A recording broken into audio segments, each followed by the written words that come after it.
and the youngest ever National General Secretary of the party from 2011 to 14. Can I have a big round of applause for him, please, everyone? He's a member of its National Executive. Shri Gandhi has been a member of committee of Commonwealth Parliamentary Association. He is a widely respected opinion leader and policy analyst, writing widely in English for the Hindu, the Economic Times, NDTV, and subsequently Hindi for Amar Ujala, now Bharat Times, in the country. Please big round of applause for him. Sir is here. और एक चीज मैं note करना चाहता हूँ सबके बाद, White President elected at University of London. Can I have a big round of applause for him? Big round of applause. We all are waiting for sir to please come up on stage and take this mic.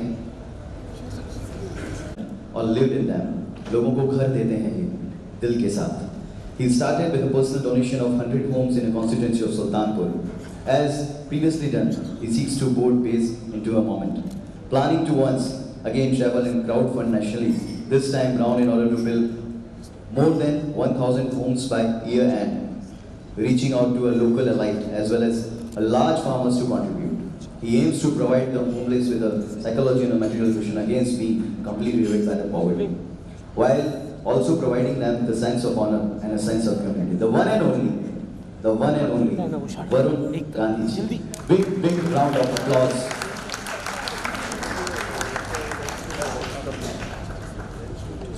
I'm a little soft-spoken, so I hope you can all hear me. Should I take it? This just looks more elegant. That's it.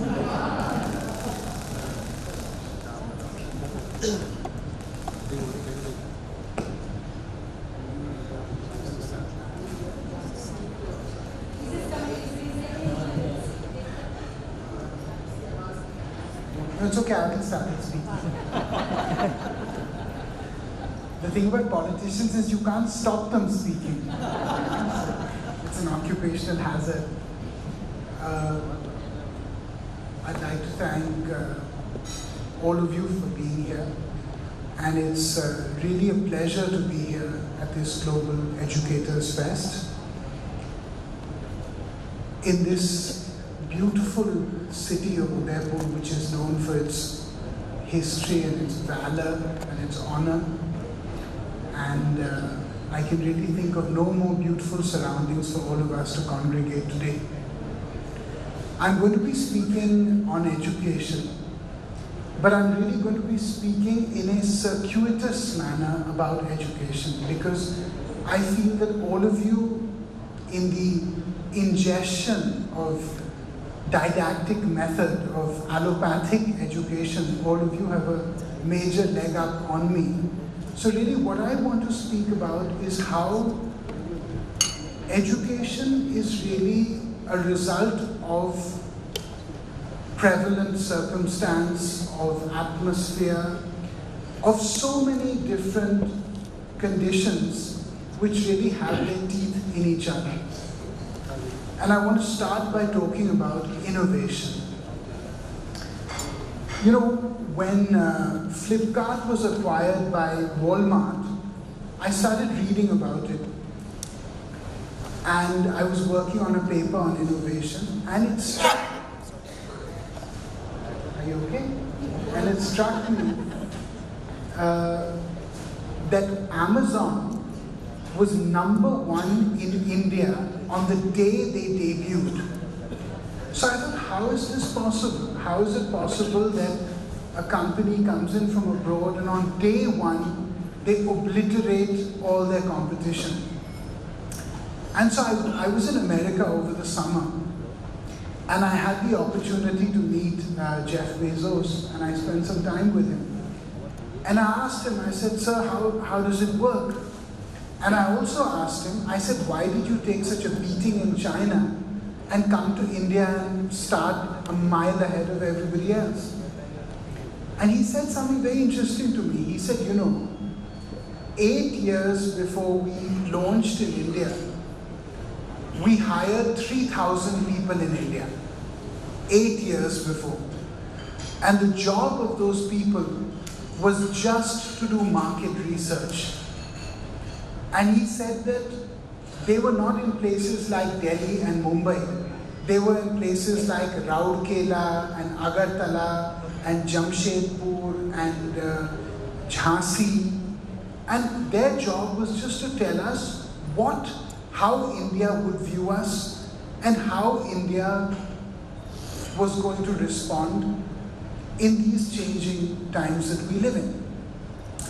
He said 5 things were told to me. The most important of them was 1, people do have smartphones in India, but they are cheap smartphones. So they don't really have a lot of bandwidth, they don't really have a lot of capacity to download heavy duty apps. So make a very light, small app which doesn't crash the phone, because the first time a poor man's phone crashes because he loads your app is the last time he will ever load your app. The second, he said, was that the trader community of India is very strong and very united and has a very vocal manner. So if you're seen as some kind of foreign invader coming to destroy their livelihood, they will take to the streets and you will be booted out of India in no time. The third thing that he said was that unfortunately, every time somebody is coming from abroad, they've taken a lot of time to amalgamate into the system for the simple reason that they haven't understood the economic structure. And the fourth thing was that the country is very vast and very diverse, and therefore you need to get around because it's not always motorable. So he said, 1, I tied up with the Indian Post Office so that to get my product in 1 day. Secondly, I made the lightest app of Amazon anywhere in the world. Third, he said I started something called Amazon Tatkal, which is in 30 minutes, any company in India can upload their stuff onto Amazon to sell or do business. 4, and this is the most important of them all, my daughter, who's going to turn 4 on the 18th of August, said to me, she said, why don't you take me to the market? Now I live in Jodhpur in Delhi and the market is not very big. But the idea of going to the market sometimes is better than the actual experience. And so I said, come, I'll take you. And when we went to the market, of course, there wasn't a lot to buy. But she said, Papa, I want a lollipop. I said, all right. So I said to the gentleman, I said, do you have any lollipops? And he said, no, I have no lollipops, but I will order it on Amazon. Now, I was amazed that this corner stop guy, who should be intimidated by the advent of Amazon, should be saying to me, I'll order it on Amazon. So I said to him in Hindi, I said, Bhai Sahab, आपका तो सारा व्यापारी ये लोग छीन रहे हैं, तो आप उनसे order करेंगे उनके द्वारा. He said, we get a 5% handling fee from Amazon for every bit of business that we do. So we're actually incentivized to increase their volume. And I thought this was a one-off thing.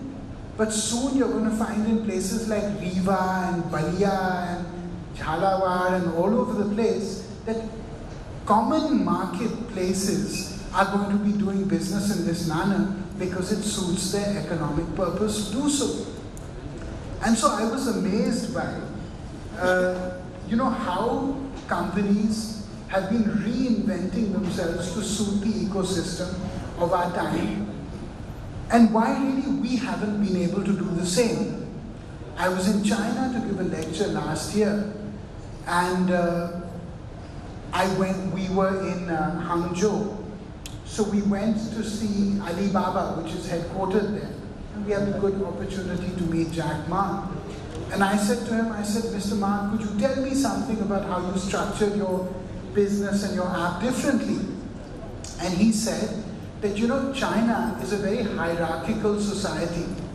So the elders still decide what happens in a house. So my app is really the only app in the world which actually is geared not towards the millennials, but is geared towards people over 55 years of age. He said, because I found that they take the economic decisions in a house, and the millennials, although having a mind of their own, didn't have the economic fortitude to really decide what to get. See, innovation is about implementing and creating new ideas to add value to any organization. But that organization can be a society, it can be a country, it doesn't have to only be a company. It's about staying relevant in the face of constant change. Why has innovation not been successful in India? The first reason is because of the lack of research and development. So just to quote you from UNESCO, India has 366 R&D personnel per million people. If you compare that to China, which is 3,000, and Germany, which is almost 9,000, right? May I request all of you to put off your phones, please? If all of you could just put off your phones, I'd be very grateful. You know, we were considered, actually, strangely enough, much better as an innovation economy than we are. So according to the Global Innovation Index survey, in 1960, we were number 17 on the list. China was number 90. Now we're number 60 and China's, well, you know what it is. So the fact is that, you know, when you look at any project, whether it's a government project, whether it's a private project, if you don't understand market sophistication, if you don't have a basic level of awareness, and that unfortunately or fortunately comes through research and development. How much does India spend on innovation? So India spends 0.6% of GDP on innovation, right? Innovation to me is the link between the present and the future.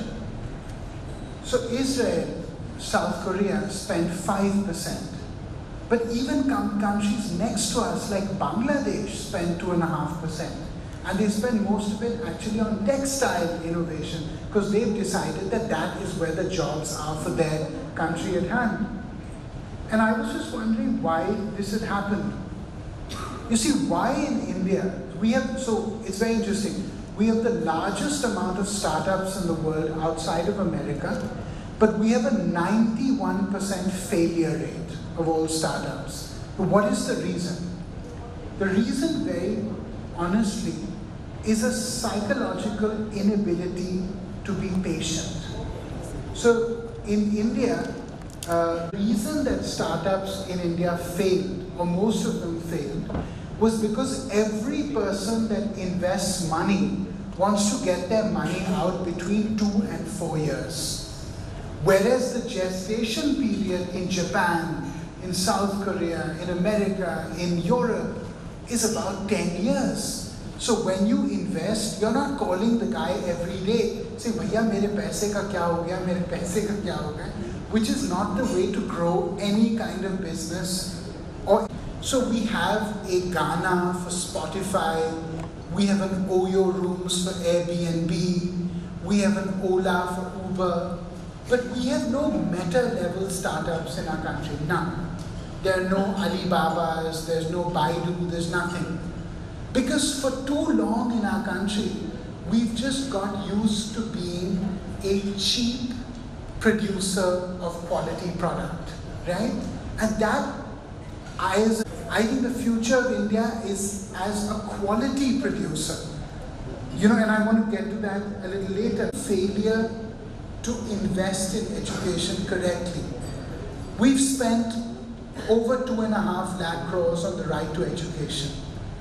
But that, you see, you go to a village, right? And you say, "I will build a physical structure." So all over my constituency, I have these big khandars, these big buildings, which are lying, and what are they used for? They're used as marriage halls, they're used during politicians' visit to those villages to give speeches, they're used for feeding children, teachers, and I'm going to get to that in a bit. We have 700 universities in our country. All university rankings, not one. Indian Institute of Science, Bangalore is number 1, but it's almost ranked at 200. You know, China has 9. You know, you never heard of any university in China, but if they have 9, that means there's no bias to that report. What is the reason for this, right? So one of the reasons is, so America has 91,000 PhDs of Indian origin. And this is just in tech and in science. That's it. In biotechnology, in spacecraft. And you know how many we have in India? We don't even have 1,000. And the most important thing is that in America, a PhD is industry linked. Right? So if you're doing a PhD in biochemistry, you will be required to work with a pharmaceutical company and see whether your ideas can actually germinate into something. But in India, if you do a PhD at IIT, the only person who's ever going to read it is in a peer-reviewed journal. Right? And it's never going to get anywhere. It's going to stay there and die there. So this is something that needs to be looked at. So we have a lack of full-time researchers in India. So we have 160 researchers per million. In America, 6,000. But this is not rocket science, right? It's because we don't pay our researchers.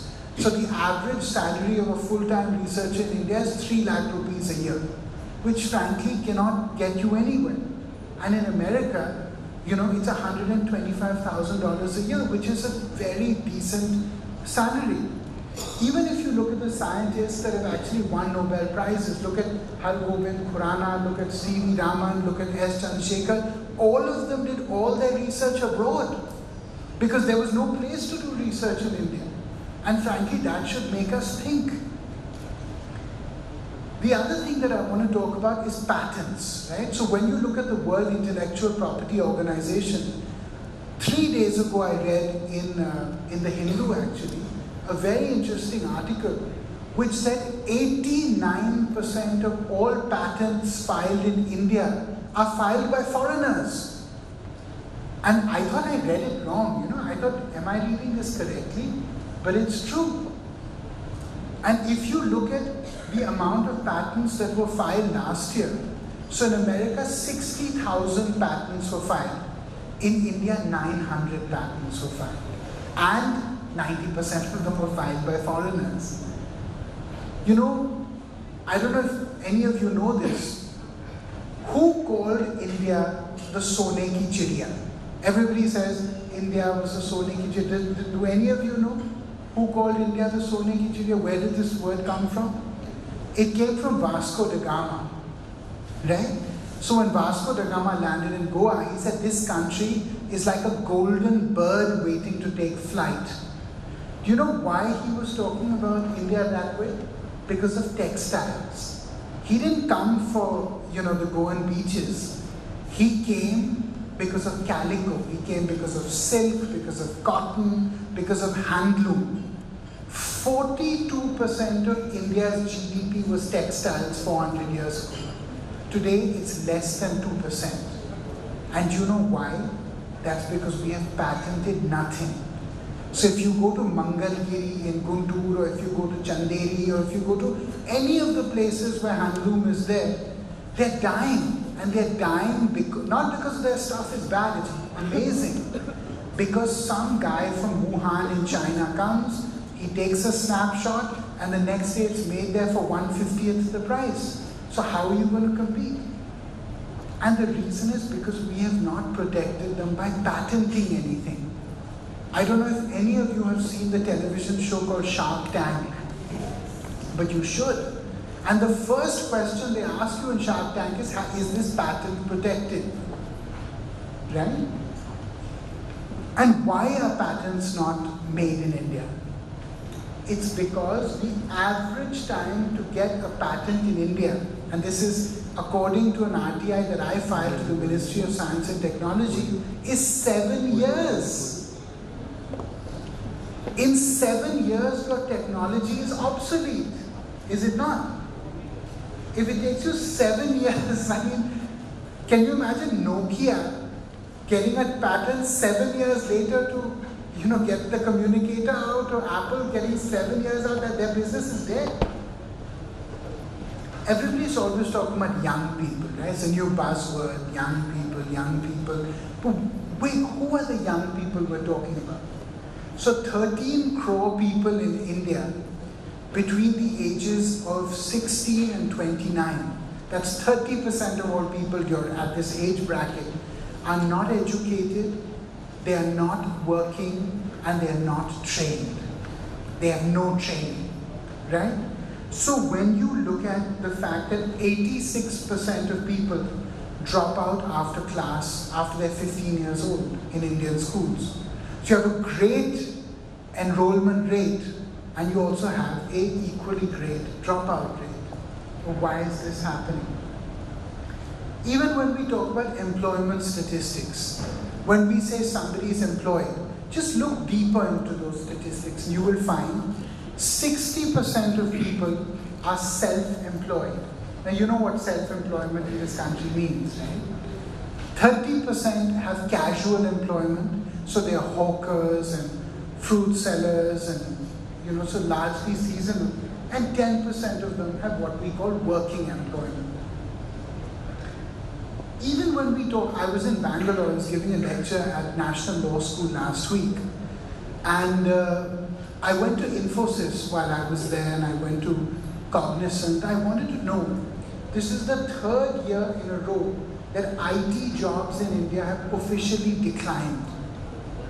So I wanted to know that this $150 billion industry, Indian IT, which is supposed to be the great job creator for us going forward, why is it in decline?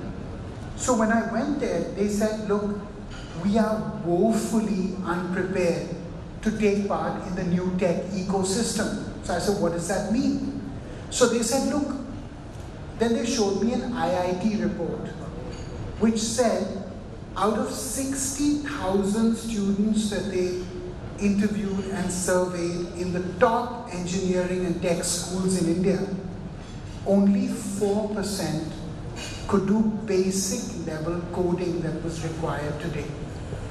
They said, see, today we want machine learning, we want data science, we want cyber security, and none of the schools are teaching them. So the trick is not just to scale up, but really to skill up. Because if you're teaching stuff that is obsolete and redundant, then frankly, who are you teaching it for? Because that guy is going to come out after an education loan of 30 lakhs, having no qualifications whatsoever. And even mid-level and senior level employees, it's actually doubly hard to retrain them because it's not possible. The next theme I want to talk about where education is concerned is privilege perpetuating privilege. Right? And this is a theme that all of us should be thinking about. So Jack Ma actually failed the national exam in China 4 times. It's the exam you need to pass to get into formal education, right? And he said to me, he said, I applied for a job in KFC. And there were 24 people who applied and there were 23 jobs. And I was the one guy that didn't get the job. But the fact is, he's the exception to the rule, right? This doesn't happen every day. So, does privilege perpetuate privilege? So in Harvard University, they did a study and they found that 60% of students have a median family income of $270,000 a year, which puts them in the bracket of the top 1% of America. And only 3% of all students at Harvard were in the bottom 25% of American income, right? When we come closer to home, let's look at IAS officers, right? The much coveted IAS officer job. So, do these IAS officers come from the salt of the earth? Are they from the poorest of the poor? I want to tell you. So 84% of all serving IAS officers studied in the top 25 cities of India. 84%. This is when 72% of India lives in rural India. So just juxtapose that. 66% of serving IAS officers went to private schools, and 21% went to convent schools. Right? So who are we kidding? It's the privileged who remain the privileged. And it's a crowding out effect for almost everyone else. 70% of serving IAS officers have a postgraduate degree. Now, all of you know that a postgraduate degree, A, takes a lot of time, and B, takes a lot of money, right? So not everybody who comes from a village can actually go in for a postgraduate degree because they can't afford to study that long. Educational infrastructure. Can this be done in India? I don't know, it's an idea. The other thing is using technology, right? So we have 650 million mobile phone users, we have 300 million smartphones in India, right? Interestingly, I don't know if all of you know this, education apps are the second most downloaded apps in India today, right after video games. But they're ahead of entertainment apps, etc. However, the average mobile penetration in rural India is just 18%. Right, that's it. So you have Indian education mobile apps, you have Bijus, you have Toppers, you have all these things. But at the end of the day, rural students are conspicuous by their absence in using these apps, right? So I found a very interesting example in Africa. So particularly in West Africa, they were very alarmed because 80% of students were failing maths, right? It was almost as if they had a bogey about it. So they made something called MXIT, which is Africa's largest homegrown social network of two-way education apps, right? So they've got 2,000 free tutors, and their most popular one is called Dr. Maths. So in the evening, when people get free and when their formal education is done, they have live tutorials which are totally free for whoever wants to take it, right? And they found that the passing rate of maths has gone from 19% to 80%. You know, so I think we need to now also start looking at informal education as, you know, as an additive. See, because our education is very theory heavy, but our country is not one people, right? It's not one kind of, it's not a homogeneous entity. In Africa, there's something I saw called Tostan, which is a 3-year non-formal education where actually a professor will go and live in a village, right? In India, what we will call a Nyaya Panchayat, about 8 or 9 villages.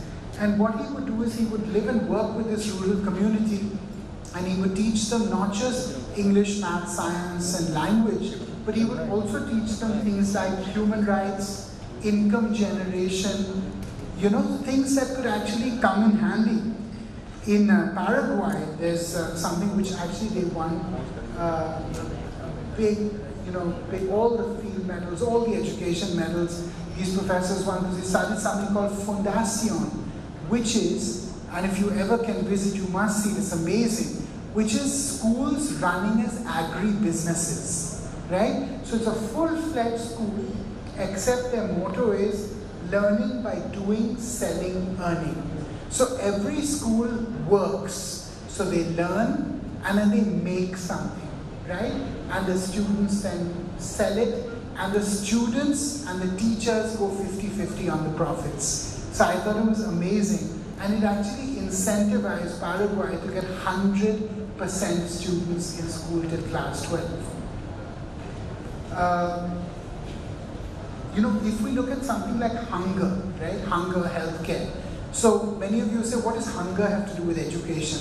It has everything to do with education, right? If you're hungry, you're not incentivized to go to school. So right to food and all that is a wonderful thing, but can we do other things? So I would actually urge all of you in your own way, if you can take your institutions, I'll tell you something I did in my constituency, something very small. My colleague, Captain Naseem Sandhu, is here with me. So it was his idea. He said to me, he said, sir, there's so many hungry people in every village we go to, and we just go, we speak, and then we do our thing, and then we go to the next village.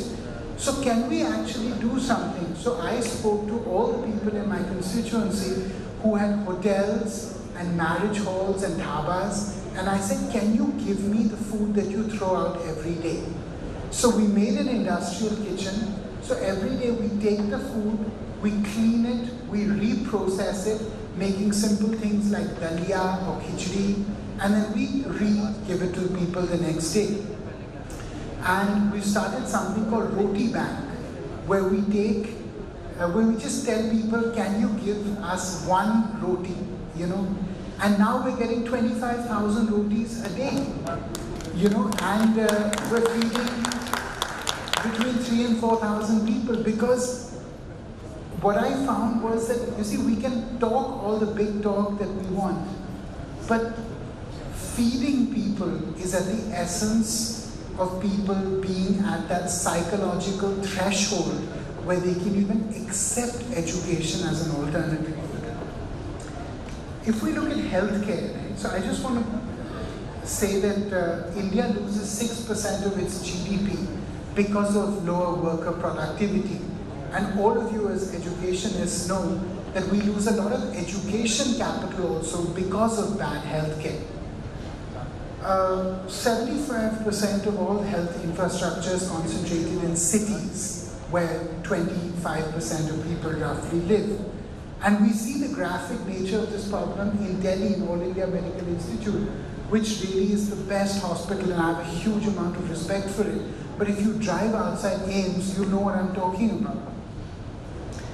1.3 lakh cancer patients go to AIIMS every year. Only 30,000 of them are admitted.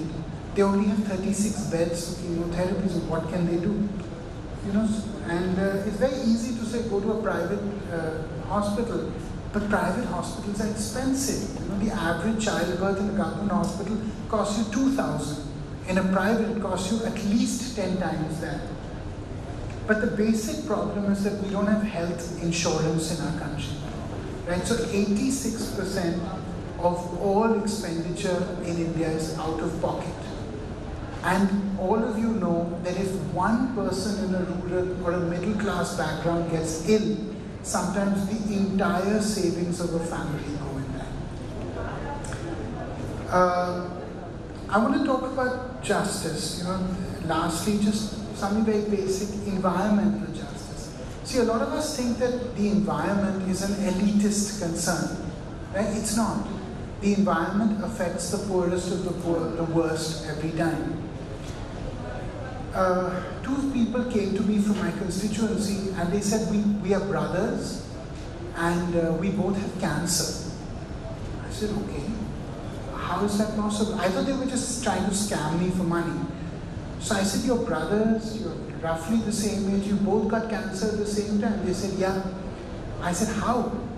They said, okay, we work in a village called Dera, near between Gurgaon and Faridabad. That's bizarre. So I'm writing a book on rural development, which will come out at the end of this year. And it's an unreadably dense economic book, so I wouldn't recommend that you get it. But I went there to do some, empirical research. And I found that there was a waste treatment plant of Gurgaon and Faridabad called the Bandwari treatment plant. It's an 1,100-acre treatment plant. It has been lying defunct for 8 years. For 8 years, the waste treatment plant of two of the biggest satellite cities of the national capital is not working. And so as a result, every day, the thousands of tons of garbage that is being put there is turning toxic.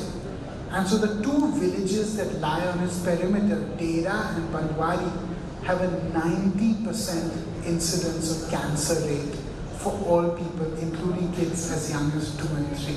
Because the water they're drinking and the land is purely toxic. I was in Nalsad in Hyderabad giving a lecture, and my friend Faizan Mustafa said to me that I'd like to take you to the Falak Numa Palace. I said, no, I want to go see the Musi River. And he said, you know, it's not like the Thames River, it's pretty dirty. And I said, yeah, that's why I want to go. And I had read a study by the University of Leipzig in Germany, which said that of the samples that they tested of fish in the Musi River, 100% of them had both male and female genitalia. When you mess with nature, nature messes back with you. So I went to the Musi River, and I kid you not, if you're ever in Hyderabad, please go and see it. It is red in color. It's literally red. And why is it red in color? Because all of India's generic drug factories are in Hyderabad, right? Hyderabad's a big generic drug capital, so cheap medicines for the world. Except they don't treat their waste. So all of that liquid pollution is going into the river. So the Supreme Court has come down very hard on them and said, you have to stop doing this, but nobody's doing it. As a result, the Musi River is the single biggest cancer circle in India, with 1 lakh people having cancer on its perimeter. 1 lakh people. And the most dangerous thing is that it has led to the rise of superbugs, which means drug-resistant bacteria, which can then be treated with absolutely no medicine.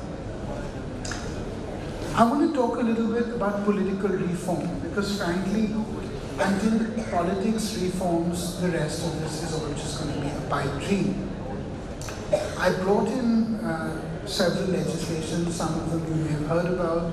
So I wrote a letter recently to all parliamentarians saying that there are over 300 MPs who have declared assets of over 20 crore rupees. And so wouldn't it be incumbent upon everybody to actually voluntarily forego their salary?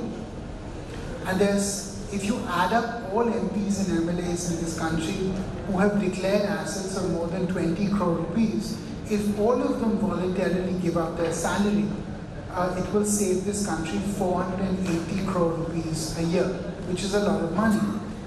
Safe is to say, I did not get a single letter back from anybody, and I was not the most popular parliamentarian after that.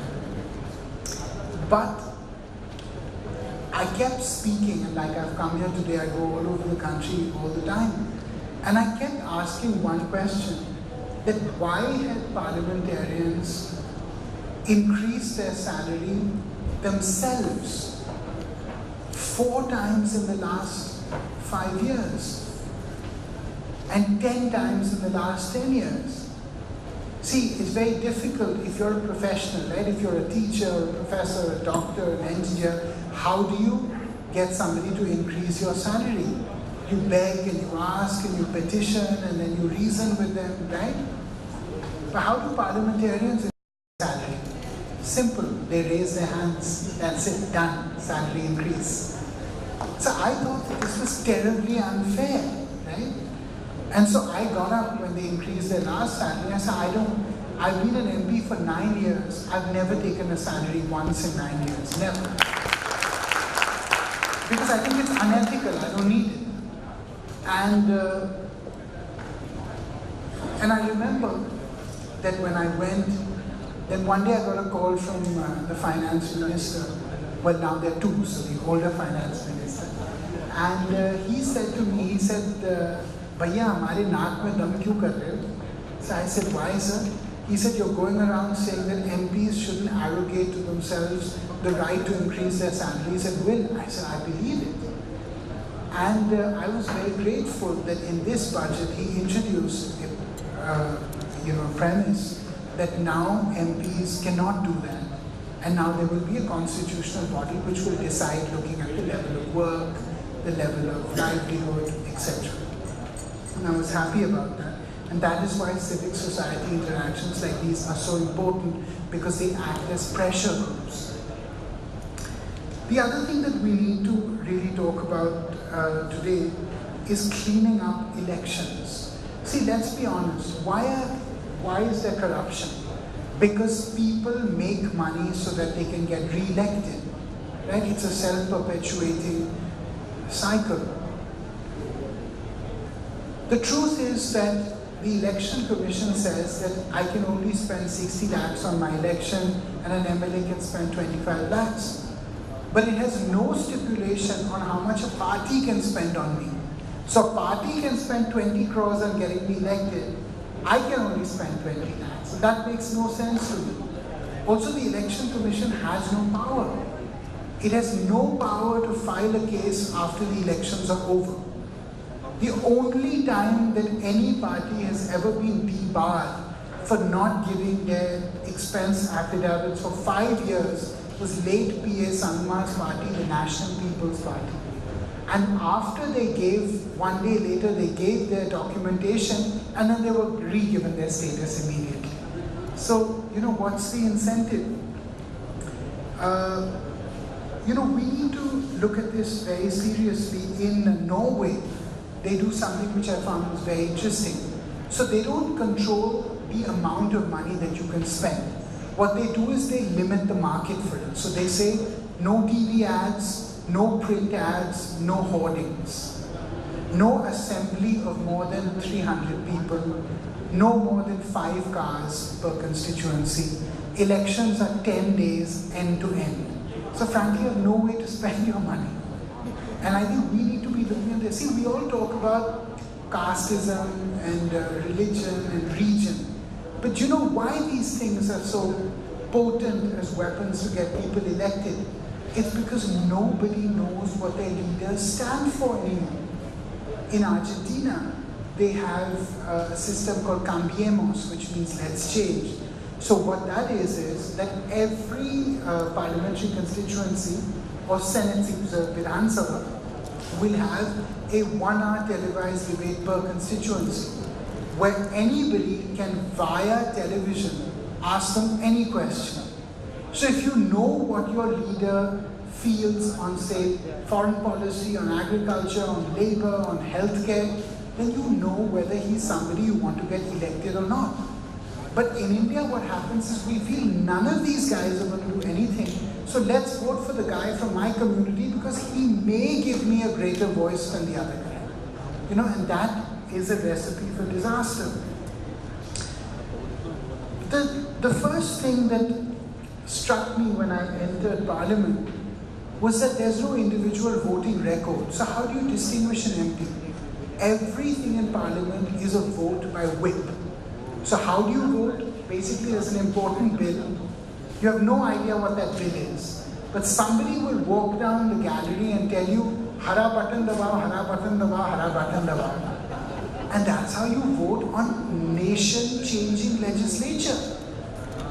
I mean, that's ridiculous, right? There needs to be, you go to the American Congressional Library, it is a pleasure. There are 600 full-time staff, right? There's an expert on the environment, there's an expert on agriculture, there's an expert on gay rights, there's an expert on, women's rights, there's an expert. You can ask them, "Bhai, I'm a senator, I want to speak on this, could you educate me about this?" And they tell you, and then you can take a stand whatever you want. In India, if you go to the parliamentary library, I promise you, it is the loneliest place in India. I've never seen one person there every time I've gone. Right? So we need to make Parliament a space for policy and not for politics. 60%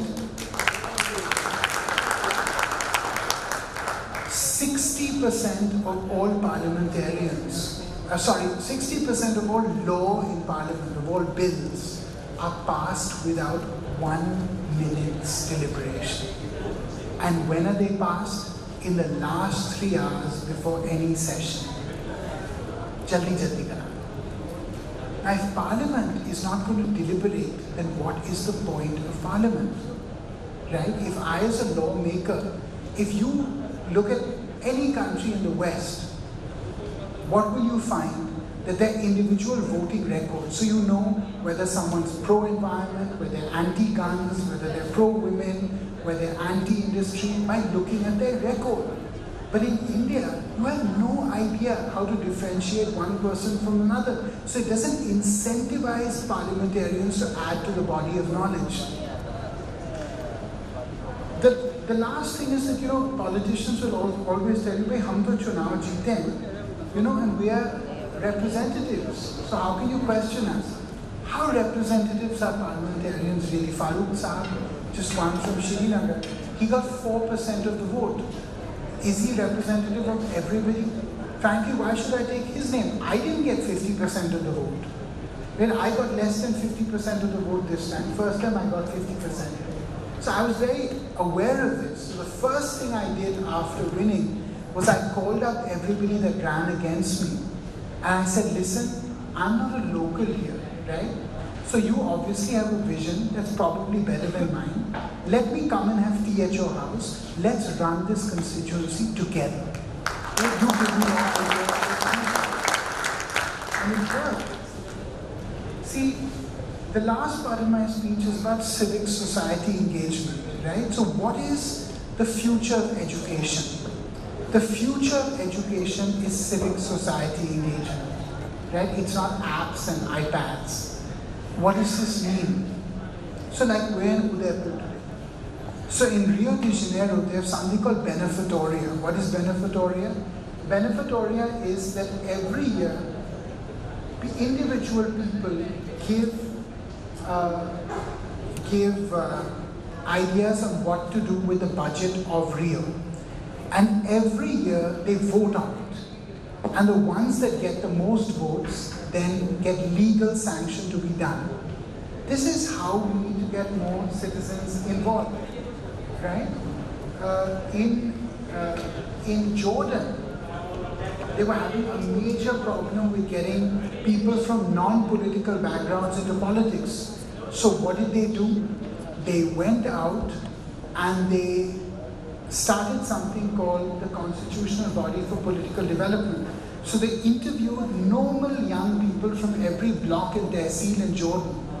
And they, according to their achievements, their dreams for the country, they recommend them.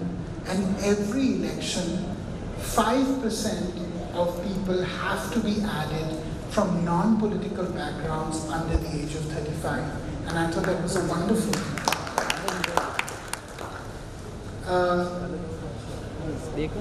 We're always thinking that what can we do? We're just one person, one organization.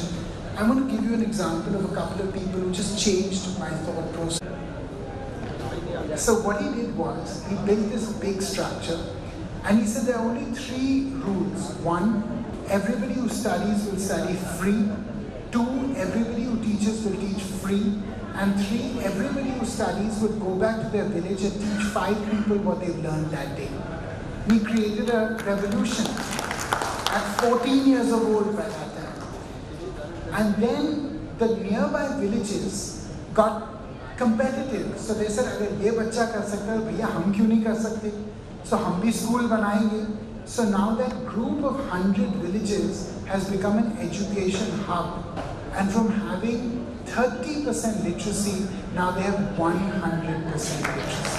And 1 child literacy. And we always think, what can one person do? What can one school do? What can one organization do? I don't know if any of you know the example of Shrikant Bola, an example that really changed my life. All of us get down, you feel, oh, life hasn't been kind to me, I haven't got my due. Shrikant was born completely blind, right? He was born completely blind and he wanted to study science in class 2. But he didn't get it because they said, sorry, how will you study? How will you do the experiments? How will you fulfill the curriculum? So he went to court in Hyderabad. And the court said a child can study whatever he wants to study. So he did science and he topped the state of Andhra Pradesh. He got 99%. And then he applied to IIT and he got into IIT. He got rank 13 in the country, which is a high rank, right, in IIT. Completely blind. And he chose to come to IIT Delhi to do mechanical engineering, but they said MIT, he was hot property. So NASA, Google, Oracle, everybody came to him and said, Shrikant, join us, join us, join us. He said, no, this was never the plan. And he came back to India and he started a company called Bolland Industries. Today, Bolland Industries is a 600 crore company. It hires 6,000 people. 3,000 of those people are totally blind. So when you hear things like that, then you will never ever think again that life was unfair to me. You know? And so the last thing I want to say before I wrap up is,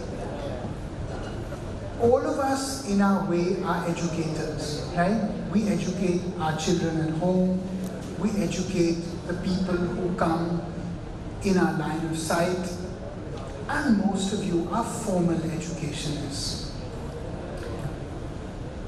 I'll be very honest with you.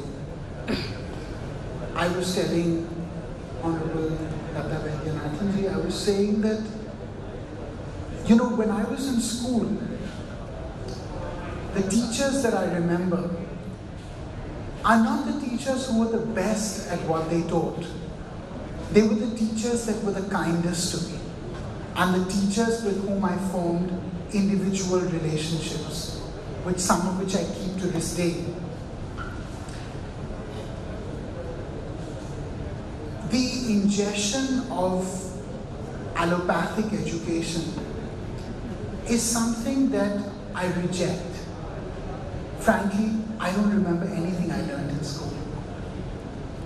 And when I went to London School of Economics to study economics, I used to only go to the English literature lectures because that's where all the pretty girls used to be.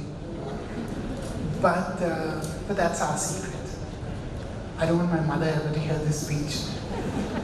But to be honest, what life teaches you is to be passionate, right? If you're passionate about something, if you're passionate about, see, I'm the MP to those 15 lakh people that voted for me. And before I leave here, the reason I came here is to form relationships. And are any of you on Twitter? Could you put up your hands, those of you who are on Twitter? So about 25%.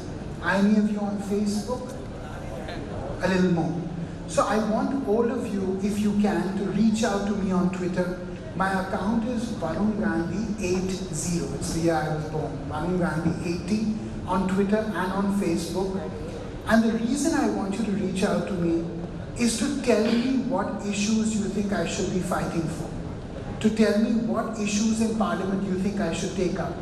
Because as I said, my commitment is not to my constituency alone.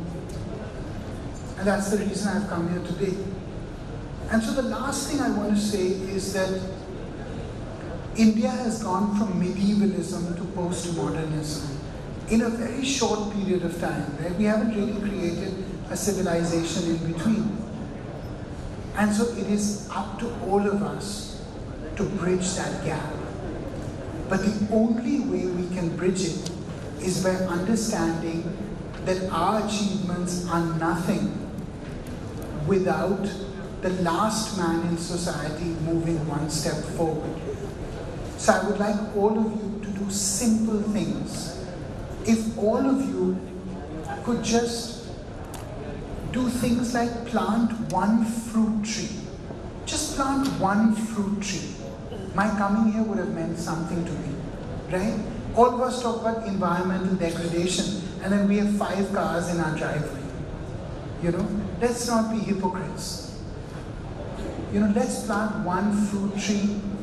Let's carry biscuits in our car, so if we find a poor hungry child or a poor hungry person or even a hungry animal, we can give it to them. We can take the plastic back, so so that it doesn't get eaten. And simple things, simple things make great nations.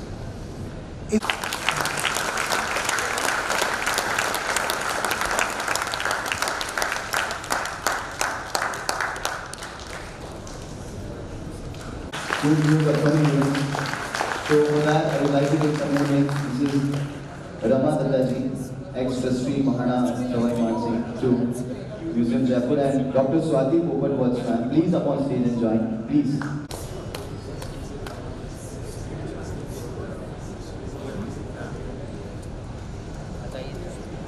These are the unveiling of SnowWay's upcoming events moments.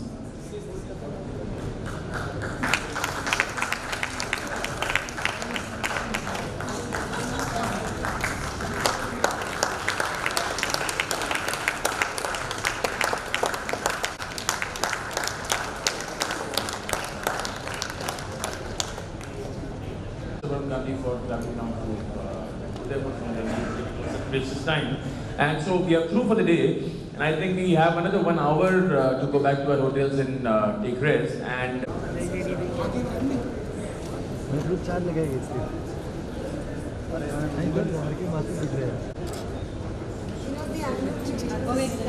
Modi ji has taught us all this. If he's taught us anything else, we certainly taught us this.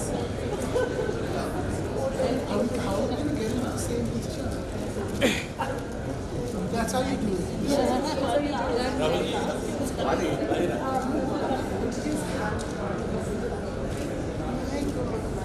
met him when he was this big. I can't believe that he's married.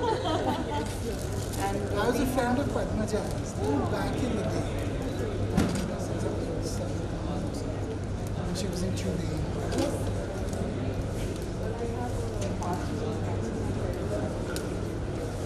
You have my condolences. Sure. Just be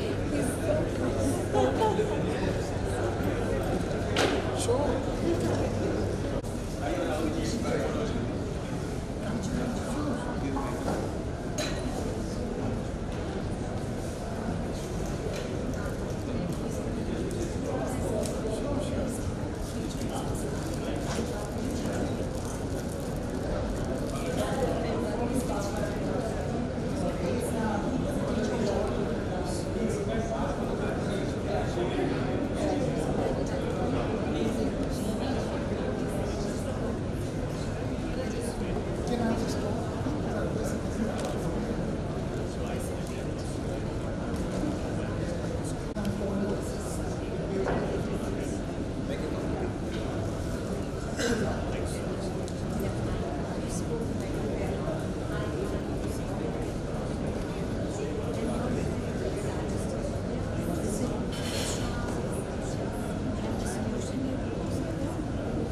Exchange your number. Just take it.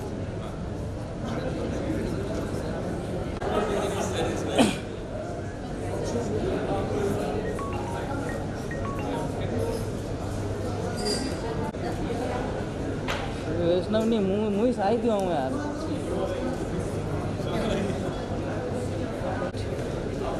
ठीक है वैष्णव तो नौकरी कर रहे हो तो एक एक अशोक ही जाएगा तो अशोक दिल का